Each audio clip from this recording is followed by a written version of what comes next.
प्यारे बच्चों, तो आप C9 का पिछला क्लास में सीखा, वो भी प्रीवियस ईयर का क्वेश्चन था, लेकिन सारा क्वेश्चन अभी तक मैंने जो किया है वो सिंप्लीफिकेशन का क्वेश्चन है नहीं।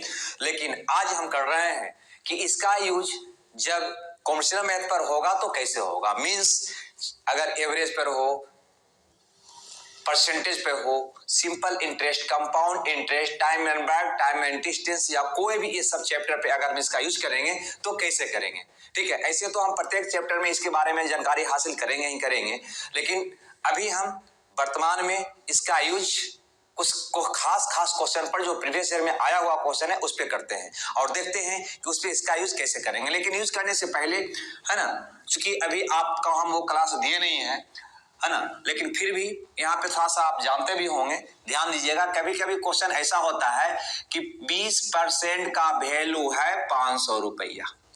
ठीक है, 20% का वैल्यू है 500 रुपया। तो अगर हमसे कोई कहे कि 40% का वैल्यू क्या होगा, मतलब समझना है फिलहाल, थोड़ा सा, ज्यादा नहीं, थोड़ा सा हिंट हम दे रहे हैं, है ना। मतलब ये कह रहा है कि 20 गधा अगर 500 रुपया में मिल रहा है तो 40 गधा के रुपया मिलेगा। बस ये क्वेश्चन कर रहा है। मतलब 20 सोने का सिक्का का वैल्यू जो है 500 रुपया है, तो 40 सोने का सिक्का का वैल्यू क्या होगा। तो इसको हम लोग डील करते हैं 500 बटा ये वाला 20 गुना 40, कुछ ऐसा हम लोग करते हैं। लेकिन ये कैलकुलेशन लिख कर हम नहीं करेंगे, ध्यान दीजिएगा। एक वैल्यू होता है जिसके अंत में रुपया, लीटर, मीटर लगा होता है, एक प्रतिशत मान होता है। ठीक है, तो 20% का वैल्यू 500, तो 40% का वैल्यू क्या हुआ। तो आपने क्या किया, तो आपने किया इसमें इससे गुना। देखो 500 गुना 40, और ये वाला को कहां डाला, नीचे डाला। बस ये दिमाग में बैठा लेना है, ठीक है, कि इसमें इससे गुना करना है, इसको नीचे बैठाना है। फिलहाल के लिए जब आगे आएंगे तो कंसेप्ट डेवलप मेरा हो जाएगा, ठीक है। लेकिन स्टार्टिंग से प्रैक्टिस आपका होनी चाहिए। 20% का वैल्यू 500, तो 40% का वैल्यू क्या होगा, मतलब 500 बटा 20 गुने 40 को ऐसे समझना है कि 500 में 40 से गुना किया, आइए 20 से क्या किया, भाग किया। मतलब अगर कोई कहे कि 18% का वैल्यू अगर 900 रुपया, 9100 रुपया है, तो आपको बताना है कि 25% का वैल्यू क्या होगा। इसका मतलब वो बोल रहा है कि इसमें गुना करना है, इससे भागा देना है। मतलब 9100 गुना 25 में 18 से भागा देना है, या 17% है तो 17 से भागा देना है। ठीक है, कुछ इस ढंग की बात वो कर रहा है। ठीक है, अब यहाँ पे C9 कैसे लगाओगे, तो आपको पता है ना कि सुना का तो कोई महत्व होता नहीं है। ये हो गया आपका 2, काट सकते हैं, लेकिन हम C9 की बात कर रहे हैं। कैलकुलेशन जटिल होगा तो क्या करेंगे उसकी बात कर रहे हैं। तो यहाँ पे 2 है तो ऊपर में क्या आ जाएगा, 5 जाएगा। बस इसका कैलकुलेशन कर देना है। क्या करिएगा, 520, 2 25 10, मतलब क्या होगा आपका सिंगल 9 मेथड से इसका सिंगल मान 1 होगा। ठीक है, तो ये हमें अब लिखकर नहीं करना है, ये लिखकर नहीं करना है। कैसे करना है, तो ऐसे करना है, गौर से देखिए। 5 चौ 20, 2 बटा 2, मतलब कितना हो गया, 2 नीचे है तो ऊपर 5 जाएगा, मतलब कितना हो गया, 1। यहाँ पे आइए, यहाँ पे ये लिख कर क्रिया नहीं करना है, ये लिख कर क्रिया नहीं करना है, इसको आप बिल्कुल नहीं देखें, सीधे देखिए। 17% का वैल्यू 9100, तो 25% का वैल्यू क्या होगा, तो आपको इसे करना है, ये दोनों को गुना करना है। तो 9 मीन 0, 1 गुना 7, मतलब 7 हो गया। ऊपर में, नीचे में कौन जाएगा, 8। नीचे में अगर 8 जाएगा तो ऊपर में क्या जाना चाहिए, 8 ही जाना चाहिए। नीचे में 8 तो ऊपर में क्या जाना चाहिए, 8 ही जाना चाहिए। आप प्रैक्टिस से बात को कर लिए होंगे। खैर कोई बात नहीं, अगर अभी भी दिक्कत है तो हम और आपको बताते हैं। ठीक है, यहाँ पे गौर करिएगा, ये बहुत अहम बात है। मौखिक कैलकुलेशन करने के लिए ये हमको चाहिए, थोड़ा सा दिमाग पर बटन तो पड़ेगा, लेकिन बहुत कारगर होगा ये। ठीक है, जैसे मान लिया जाए कोई कहता है कि 119% का वैल्यू 394 रुपया है। ठीक है, 119% का वैल्यू 394 रुपया है। हमारा मान आ रहा है कि 218% का वैल्यू क्या होगा, ऐसा कुछ कैलकुलेशन है। तो ये हल आप सिंगल 9 में कैसे करिएगा, तो आपको पता है ना, ये दोनों को आपको गुना कर देना है, इससे भागा देना है। तो गुना करिए, बिल्कुल 8 है 1, 9 मतलब 0, 2 से गुना करिए इसमें, तो 9 मतलब 0, 4 3 7, यहाँ पे आया था कितना 2, तो 2 7, तो 7 दूनी 14, 14 मतलब क्या हो गया 5 हो गया। और नीचे में क्या आएगा ये आएगा, तो 9 2 11, 11 का मतलब 2 नीचे में आएगा तो उसमें क्या जाएगा 5, 5 से 25 मतलब क्या हो जाएगा 7। मौखिक करने का प्रयास करिए, ये सारी बात हम पिछला लेक्चर में हम बता चुके हैं, ठीक है कि भिन्न में। अब देखो इसको डिटेल कर देते हैं। हमने किया क्या, तो हमने किया 394 गुना 218 बटा आप 119 करते, तो 119 करते तो 9 मतलब 0, 2 नीचे 2 आता है तो ऊपर 5 ले जाते हैं, नीचे वाला को छोड़ देते हैं। इसका कैलकुलेशन किया, 9 मतलब 0, 4 3 7, 8 9 मतलब 0, 2 3 2 5 10 मतलब 1, 7 गुना 1 मतलब कितना हो जाएगा 7, ठीक है। आपको थोड़ा सा माथा दर्द देगा, सर दर्द देगा, लेकिन हम पहले बोले हैं कि इसको जितना प्रैक्टिस करना है पहले आप कर लीजिए। अब देखिए इसका यूज कैसे करेंगे, एक और एग्जांपल करा देते हैं आपको, ठीक है। अगर कोई कहे कि 218% का वैल्यू है इतना, ठीक है, ये इतना, तो हमको निकालना है इतना परसेंट का मान क्या होगा। तो वास्तव में अगर देखोगे तो इसका मान हो जाएगा 3456 बटा 218 और गुना में 192। अब थोड़ा सा गौर करके सोचो, इसको अगर हल करने बैठेंगे तो कितना जटिल होगा, कितना जटिल होगा। लेकिन अगर C9 का यूज करेंगे तो बहुत आसानी से हम ऑप्शन से उत्तर निकाल लेंगे, है ना। वो भी इतना लिख कर नहीं करना है, आपको बिल्कुल ये ध्यान में रखना है। इस प्रकार का कैलकुलेशन कैसे याद रखना है, ध्यान दीजिएगा। ये दोनों को गुना करना है, इसे भागा देना है, इसी प्रकार से आपको हट जाना है। गुना करके देखते हैं, 5 और 9 मतलब 0, 100 3 9 मतलब 0, ये पूरा 0 हो गया। 0 से इसमें गुना करेंगे तब भी क्या हो जाएगा 0 हो जाएगा, बिल्कुल मेरा 0 आंसर हो जाएगा। बटा में आ जाएगा 8 देगा मतलब 2, तो बटा में अब 2 तो ऊपर क्या आ जाएगा 5, फिर भी गुना करेंगे तो क्या हो जाएगा 0 हो जाएगा। जो ही ये मान एक 0 हो गया तो इसमें गुना करोगे तो ये मान को क्या बना देगा 0 बना देगा, ठीक है। उब रहे हैं, चलिए आते हैं सीधे क्वेश्चन पर। आज के सेशन का पहला क्वेश्चन जो सीजीएल में आया हुआ क्वेश्चन है, ठीक है। ये कहता है एक मद 7117 रुपया में बेचा गया, नहीं 7130 रुपया में बेचा जाता है, ठीक है, तो उसे 15% का लाभ होता है, 15% का लाभ होता है, तो उसका लागत मूल्य क्या है, तो उसका लागत मूल्य क्या है, मतलब आपसे पूछा है क्रय मूल्य क्या है, ये आपका क्वेश्चन है, सीपी हमसे पूछा है, ठीक है ना। और एसपी हमारा दिया हुआ है। देखो इसको बनाने के आपके लिए बहुत सा तरीका हम देंगे जब चैप्टर में आएंगे तो, लेकिन अभी हम C9 की बात कर रहे हैं तो इसको हम अपने अपने ढंग से बनाएंगे, ठीक है। C9 का मेन बात कर रहे हैं आपको। यहाँ पे 4 ऑप्शन भी है हमारे पास। पहला ऑप्शन है 6000, दूसरा ऑप्शन है 6125, तीसरा ऑप्शन है 6250, चौथा ऑप्शन है 6200। ये हमारा 4 ऑप्शन भी है, ठीक है। चलिए हल करते हैं। तो हल अगर इसको करें तो ध्यान से देखिएगा, 15% पर बेचने का मतलब 100 का सामान 15 रुपया बढ़ा कर बेचा, मतलब 115% पर बेचा। तो ये कह रहा है 115% का वैल्यू है 7130 रुपया, क्योंकि 15% लाभ पर बेचा मतलब 115% पर बेचा, और ऐसे बोल रहा है वो कि 7130 रुपया में बेचा, मतलब 115% का वैल्यू 7130, 115 सोने के सिक्का का वैल्यू 7130। तो उसका लागत मूल्य क्या है, तो लागत मूल्य क्रय मूल्य जो होता है हमेशा 100% होता है, तो हम 100% का क्या करेंगे मान निकाल देंगे। ये हमारा क्वेश्चन है।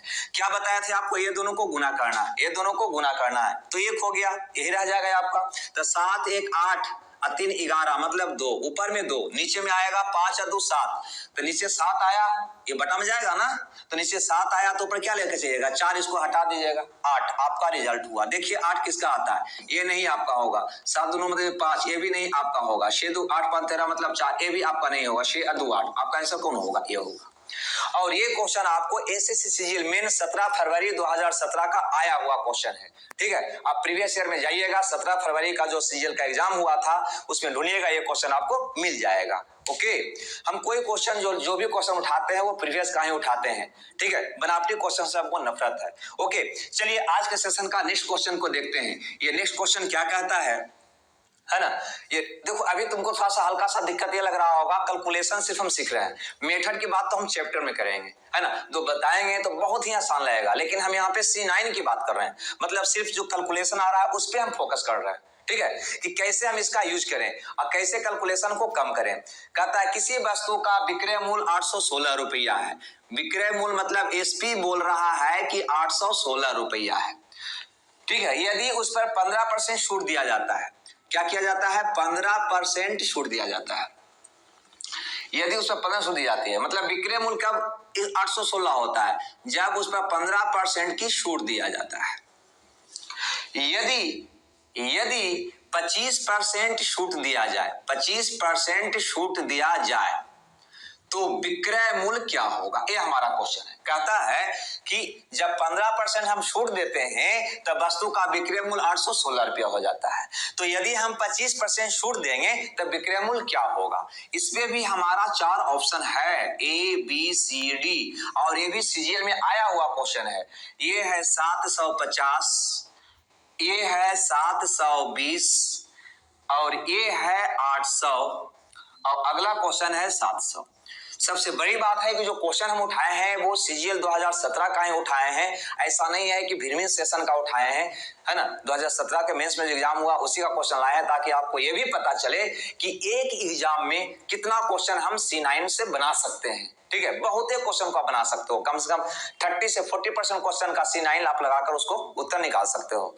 ठीक है, चलिए अब यहाँ पे गौर करो। तो 15% छूट दिया तब ना विक्रय मूल्य 816 हुआ। छूट का मतलब होता है कि 100 का सामान में 15% कम कर कर बेचना। तो 100 का सामान में अगर 15 रुपया का कम करेगा मतलब वो 85% पर बेचेगा, लेकिन ऐसे बोल रहा है क्या वो कि 816 रुपया में बेच रहा है, अतः 85% का वैल्यू हो जाएगा 816 रुपया। तो आपसे पूछा गया कि यदि हम 25% के छूट पर बेचते, मतलब 100 का सामान 25 रुपया कम कर कर बेचते, मतलब 75% पर बेचते, तो मेरा विक्रय मूल्य क्या होता। आपको पता है ना कि विक्रय मूल्य कैसे मान निकलेगा। तो ई गुना ई करके इसे भागा देना है, ये बात को दिमाग में बैठा लेना है। मतलब हम करते हैं 816 बटा 85 गुना 75, ऐसी ये सारी बात हम करेंगे चैप्टर में, है ना। ये सारी बात चैप्टर में, हम सिर्फ कैलकुलेशन को समझने का प्रयास कर रहे हैं। ठीक है, ये करते हैं। ठीक है, तो ये चीज को लिख कर नहीं करना है, कैसे करना है सो देखिए। ये दोनों को आपने गुना किया, यहाँ लिखा, ये वाला को नीचे लिखा, तो आपको पता है ना, नीचे 2 तो ऊपर 5, नीचे 5 तो ऊपर 2, नीचे 4 तो ऊपर 7, नीचे 7 तो ऊपर 4, नीचे 8 तो ऊपर 8 से गुना करते हैं। अब 3 या 9 आता है तो उसको काट कर हटाना पड़ता है, नहीं, ये चीज हम बता चुके हैं। अब यहाँ पे गौर करो, तो ये दोनों को गुना करो तो क्या होगा, 8 1 9 मतलब 0, 6 आ गया ये वाला। इसमें आते हैं 7 5 12 मतलब 3, 7 5 12 मतलब 3, तो 3 आया 6, तो 6 18 मतलब 9, 9 का मान क्या होता है 0। अब बटा में कुछ भी आवे, इसका मान क्या हो जाएगा 0। ये बटा में आप करिए अथवा ना करिए, ऐसे कर सकते हैं। 8 5 13 मतलब 4 आप कर सकते हैं, 4 तो पर क्या जाएगा 5, सॉरी 7, 728 मतलब 0, 728 मतलब 1 होता है। ठीक है, तो हम यहाँ पे क्या किए, ध्यान से फिर से देखिए, ये दोनों को गुना करना है, ये दोनों गुना करना है, तो 7 5 12 मतलब 3, इसका वैल्यू आ गया, 8 1 9 मतलब 0, 6 आ गया ये वाला, गुना किए 6 18 मतलब 9, मतलब ऊपर में क्या आ गया 9, 9 का मतलब क्या होगा 0। ऊपर में जब 0 आ गया, आप इसमें किसी से भी गुना करिएगा तो उसका मान क्या बन जाएगा 0। कैसे, 8 5 13 मतलब 4, 4 नीचे आया तो ऊपर 7 ले जाना होगा आपको, फिर 4 हटाना होगा तो 0 गुना 7 करिएगा, क्या आ जाएगा 0। लेकिन इतना प्रक्रिया आपको नहीं करना है, सीधे यहाँ पे ध्यान देना है कि ये मान जब 0 आ गया, 6 18 मतलब 9, 9 का मतलब 0, तो हमारा उत्तर क्या आ गया 0 आ गया, क्योंकि बटा में जो आएगा फिर उससे तो गुना करना पड़ता है ना।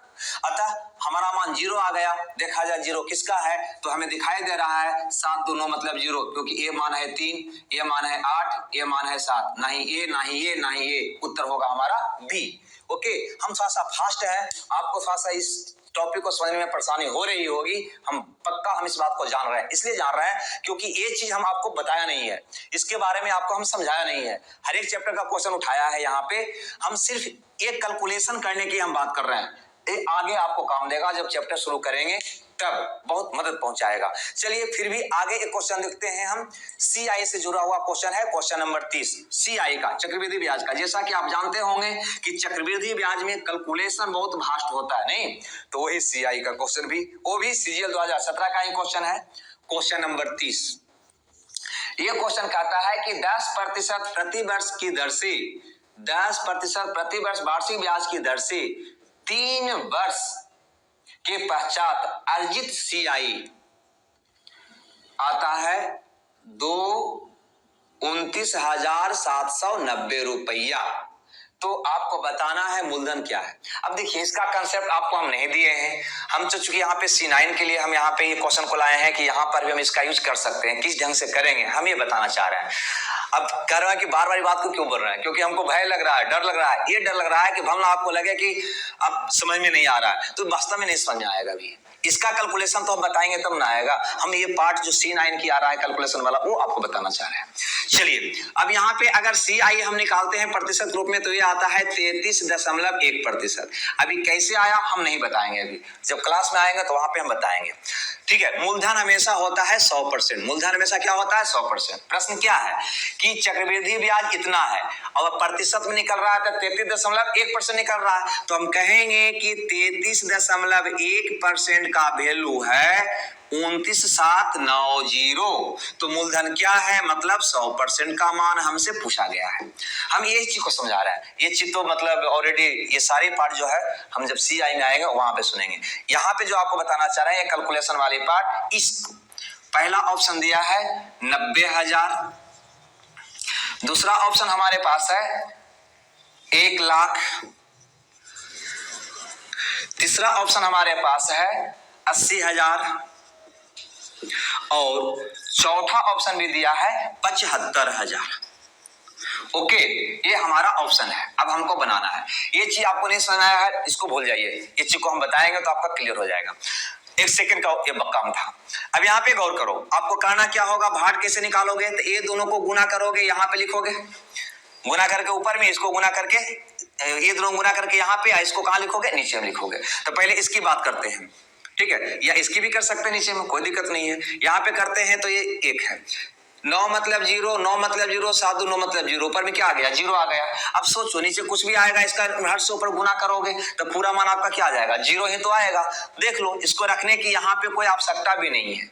अगर रखेंगे तो 3 3 1 7, यहाँ पे 7 आएगा तो यहाँ पे क्या आएगा, 4 आएगा, मतलब 0।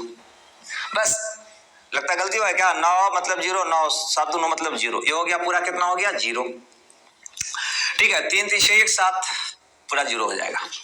देखते हैं 0 किसका मान है, तो ये 9 9 मतलब 0, ये आ गया 1, ये आ गया 8, ये आ गया 7 5 12 मतलब 3, नहीं ये नहीं ये नहीं ये, आपका आंसर कौन हो जाएगा, 0 मतलब 1।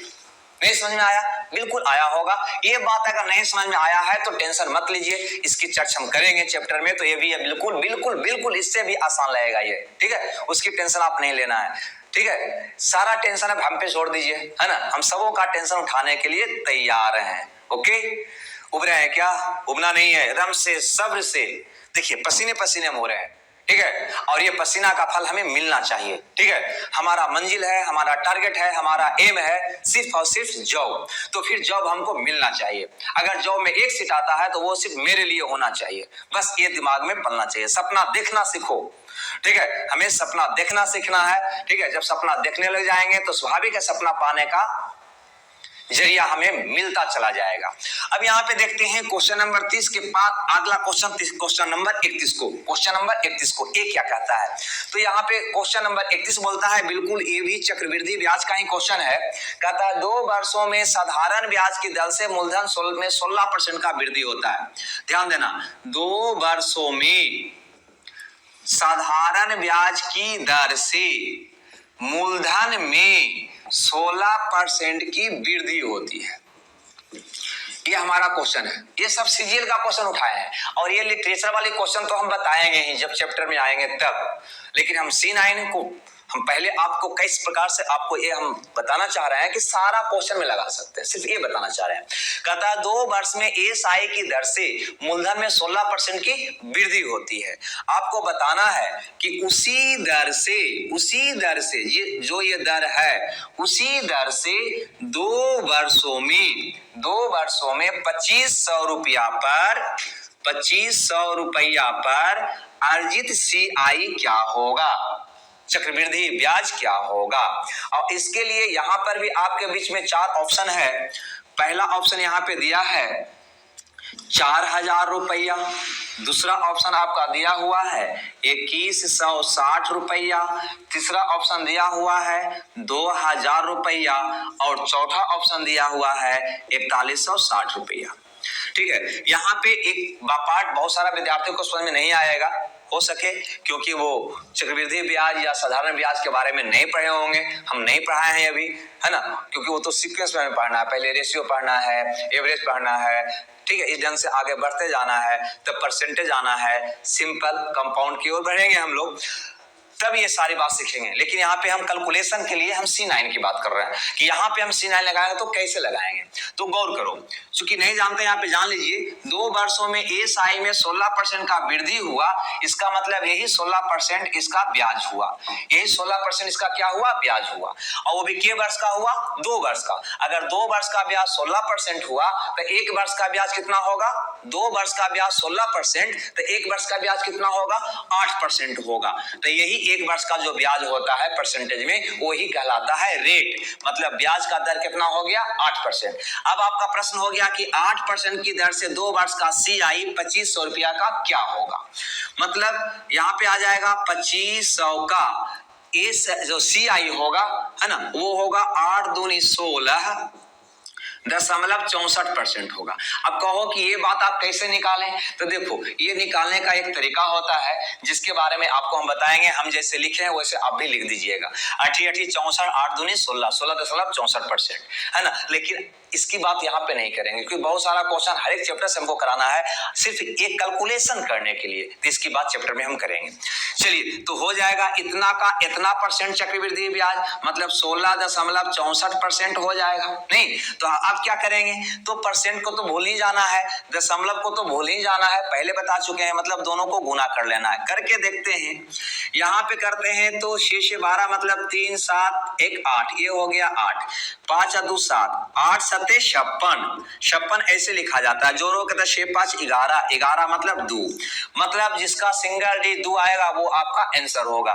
देखते हैं, इसका 4 आ रहा है, ये मेरा उत्तर नहीं होगा, 6 3 मतलब 0 आ रहा है, ये भी मेरा आंसर नहीं होगा, इसका 2 आ रहा है, ठीक है। यहाँ पे देखते हैं 4 1 5 11, इसका भी 2 आ रहा है। लो, एक समस्या यहाँ पे आ गया, समस्या क्या आया भाई कि इसका भी 2 आ गया, इसका भी 2 आ गया, तो हम अब क्या करें, तो ऐसा स्थिति में मेरे पास 2 ही तरीका होता है अनुमान लगाना, ठीक है। यहाँ पे गौर करोगे, आपका यहाँ पे सिंगल डिजिट आया 2, यहाँ पे 2 ऑप्शन में आ गया 2, सोचिए यहाँ पे 2500 रुपया था, आप 2500 रुपया का के परसेंट निकाल रहा था, तुम 16% निकाल रहा था, 16%, 2500 है या 25,000 है, सॉरी 25,000 है जी, 25,000 है ये, ठीक है ना, 25,000 है, तो 25,000 का आप 16% निकाल रहा था, ओके। तो 25,000 का अगर हम 16% निकालेंगे तो थोड़ा सा अनुमान लगाइए, परसेंट से 2 गुना चला जाएगा, अगर इसका हम 10% भी निकालेंगे तो होगा 2500 रुपया। 25,000 का 16% को छोड़ो, अगर 10% भी निकालोगे, 25,000 का 10% भी अगर हम निकालेंगे तो आएगा 2500 रुपया, ये तो है 16%, मतलब 2500 रुपया से ज्यादा ही होगा, 2500 से ज्यादा ही होगा, तो 2000 फिर कैसे होगा, इसका मतलब मेरा उत्तर कौन होगा, डी होगा। अगर समझ में आ रहा है तो ठीक है, ना भी आ रहा है तो मन को दाब कर 1-2 बार इसको जरूर देखिएगा, ठीक है, बहुत कुछ फायदा करेगा आगे के चैप्टर में, ठीक है। चलो, तो अब हम देखते हैं कुछ एवरेज का क्वेश्चन कि एवरेज का क्वेश्चन कैसे बनाएंगे। तो एवरेज में आप जानते होंगे, ऐसे एक कंसेप्ट हम बताएंगे जब चैप्टर में आएंगे, जो औसत बराबर होता है, औसत बराबर होता है संख्याओं योग बटा उसकी संख्या, और योग हमें निकालना होता है तो होता है औसत गुने संख्या। ये बात आप जानते होंगे, इसका ज्यादा तौर पे हम इस्तेमाल करते हैं, ठीक है। मतलब योग निकालना है तो औसत में उसकी संख्या से गुना कर देना है। मतलब अगर कहे कि 5 लड़कों का औसत आयु एवरेज एज दिया हुआ हो 4 वर्ष है, ठीक है, तो ये पांचों का उम्रों का योग क्या होगा, तो 5 6 20 होगा, कितना होगा, 20 होगा। मतलब योग निकालना है तो औसत में उसकी संख्या से गुना कर देंगे, ठीक है। ये कंसेप्ट तो हम चैप्टर में देंगे, यहाँ पे तो थोड़ा सा C9 का हम यहाँ पे कैसे यूज करेंगे इसकी बात करेंगे। गौर करिएगा, 32 नंबर का क्वेश्चन यहाँ पे एवरेज से है, कहता है एबीसीजीएल का क्वेश्चन है, कहता है 50 लड़कों की एक वर्ग में 22 लड़कियां हैं, कहता है 50 विद्यार्थी है जिसमें 22 लड़कियां हैं, 22 लड़कियां हैं जिन्होंने परीक्षा में औसत 35 अंक प्राप्त किया। ये 3200 कितना अंक लाया, 35 अंक लाया, 35 अंक अर्जित किया औसत के रूप में। औसत अंक कितना लाया, ये 35 अंक एवरेज। यदि कक्षा का औसत 42 अंक हो, ये 50 विद्यार्थी है, इसका कहता है कि औसत अगर 42 हो, औसत अगर 42 हो तो आपको बताना है कि लड़कों का औसत क्या है, ठीक है ना, इसका एवरेज बताना है, इसका एवरेज बताना है, औसत बताना है। तो आपको पता है ना कि औसत कैसे निकालता है, योग बटा संख्या, ठीक है। तो लड़का का उम्रों का योग निकालना है, तो लड़का के उम्रों का योग कैसे निकालिएगा, तो पहले कुल विद्यार्थी के उम्रों का योग निकालिए, फिर कुल लड़की के उम्रों का, सॉरी अंकों का योग कहिए, ठीक है ना, पहले कुल विद्यार्थी के अंकों का योग निकालिए, फिर 2200 लड़की के द्वारा प्राप्त किए गए कुल अंक, टोटल अंक निकालिए, ठीक है ना। उसके बाद ये 50 विद्यार्थी के प्राप्त अंक में से 2200 लड़की के अंक को घटा दीजिए, किसका निकल जाएगा, लड़का का, ठीक है। बस लड़का का अंकों का योग निकल जाएगा, फिर उसकी संख्या से भागा दे दीजिए, आपका आंसर आ जाएगा। ओके, तो यहाँ पे गौर कीजिए, टोटल 50 विद्यार्थी था, 50 का औसत अंक 42 था, 50 का औसत अंक 42 था, तो इसके अंकों का योग कितना होगा, तो आप कहिएगा 50 गुना 42 होगा। ये 50 लड़का का कुल योग हो गया अंकों का, इसमें लड़की कितना थी 22, इसका औसत अंक कितना रहा 35, अतः टोटल लड़की का कुल अंक कितना हो गया, तो 22 गुने 35, ये घटा देंगे कुल विद्यार्थी के अंक में से लड़की का अंक को, तो किसका अंक निकल गया, टोटल लड़का का अंक निकल गया। अब टोटल लड़का से अगर इस योग में भागा दे देंगे तो लड़का का औसत निकल जाएगा। तो टोटल लड़का क्या वो है 50 विद्यार्थी में 22 लड़की है, तो लड़का टोटल कितना है 28, तो 28 से भागा दे देंगे, मेरा आंसर निकल जाएगा। यहाँ पे भी 4 ऑप्शन तो होगा ही होगा, तो 32 का पहला ऑप्शन आपका है 50, दूसरा ऑप्शन आपका है 52.5, तीसरा ऑप्शन आपका दिया हुआ है 47.5 और चौथा ऑप्शन हमारा दिया हुआ है 55, ठीक है, चौथा ऑप्शन दिया हुआ है 55। अब सोचिए, कैलकुलेशन करने के लिए इसको गुना करेंगे, इसको गुना करेंगे, अंतर निकालेंगे, 28 से भागा देंगे, नहीं ऐसा खासा वक्त लग जाएगा। वैसा स्थिति में हम करेंगे क्या, तो मेरे पास C9 है, C9 लगाने का हम प्रयास करेंगे, बिल्कुल लगाइए।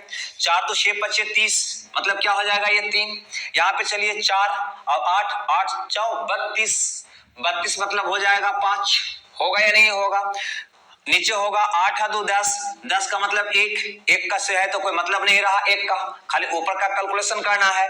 तो 3 घटा 5 मतलब आ गया -2, -2 का मतलब आपको बताया था ना 7, जो ही माइनस में आता है 9 ऐड करके प्लस में बदल लेते हैं, माइनस में C9 का सिंगल डिमांड नहीं आता है, ठीक है, माइनस में आता है तो इसको में जस्ट आप 9 जोड़ दीजिए, प्लस में आ जाएगा, मतलब वही रिजल्ट होने वाला है जो 7, जिसका सिंगल डी 7 आया होगा, ये आपका नहीं होगा, 5 5 10 ये नहीं होगा, ये 5 2 7 5 12 मतलब 3 ये भी नहीं होगा, 5 और 9 मतलब 0 ये आ गया 7, आपका आंसर कौन हो जाएगा, C हो जाएगा, ठीक है। तो हमने देखा एवरेज पर भी इसका यूज करेंगे, वास्तव में एवरेज का कंसेप्ट एवरेज के चैप्टर में सीखेंगे, लेकिन ये जो कैलकुलेशन वाली पार्ट है जो अच्छा खासा हमारा वक्त जो बर्बाद कर देता है, इसके लिए हम C9 का यूज करते हैं, जो बहुत सारे क्वेश्चन में आराम से लग जाता है, ठीक है। चलिए कोई बात नहीं, आगे बढ़ते हैं और कोशिश करते हैं 32 के बाद एक 33 भी कुछ इसी ढंग का क्वेश्चन है एवरेज का, उसको बनाने का, ठीक है।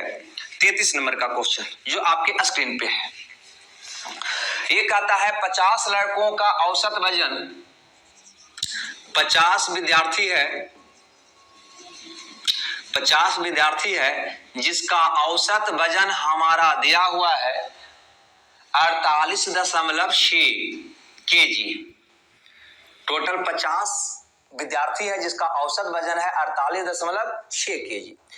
अगर 20 लड़कों का औसत, इसमें कहता है कि 20 लड़कों का औसत मतलब एवरेज वजन 54 kg हो, तो आपको बताना है कि लड़की का वजन क्या होगा, लड़की का वजन औसत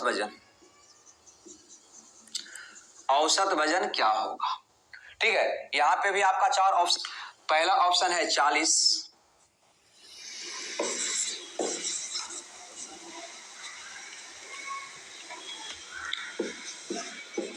दूसरा ऑप्शन है 46, तीसरा ऑप्शन है 45 और चौथा ऑप्शन है 42।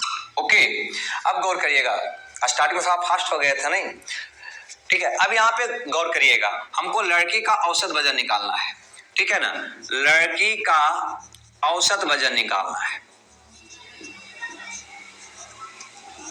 आपको पता है ना कैसे निकलेगा, टोटल वजन 50 विद्यार्थी का टोटल वजन कितना हो जाएगा, तो दोनों को गुना कर देंगे, 50 गुना 4 8.6, ये टोटल लड़का का वजन हो गया।